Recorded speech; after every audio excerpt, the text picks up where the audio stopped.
Minu nimi on Hanna-Liisa, õpin Tallinna Ülikoolis siis andragoogika bakalaureuse teisel kursusel. Ma valisin andragoogika eriala, sellepärast et olin varasemalt tööd teinud koolitusvaldkonnas ja leidsin, et mulle väga meeldis inimestega koos töötada ja mulle meeldis teadmisi edasi anda. Mulle meeldis suunata täiskasvanud inimesi ja siis ma komistasin sellise eriala otsa nagu andragoogika, mis erinas suuresti pedagoogikast, aga sain aru, et see on täpselt see valdkond, kuhu ma tahtsin edasi liikuda. Andragoogikas me siis õpime erinevaid õppijatüüpe, õppimisteooriaid, motivatsiooniteooriaid, täiskasvanu hariduse või uute teadmiste omandamise osas hästi palju informatsiooni.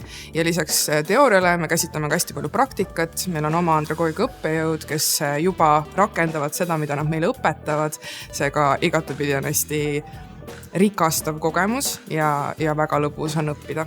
Andragoogika üks hästi keskmes olev tegevus on reflektsioon ja läbi reflekteerimise ehk siis sisulise mõtteanalüüsi iseendast, enda kogemustest, enda harjumustest on tohutu kasv isikus ja omadustes, elulises arusaamises toimunud nii esimese aastaga kui ka juba teise aastaga, et kuigi me oleme teise kursuse poole peal, siis ma juba tunnen, kuidas iga loenguga, iga õppekohtumisega, isegi sessioon õppes, see on tohutu kasv nii isiklikult kui ka professionaalselt, nii et see on suurepärane kogemus.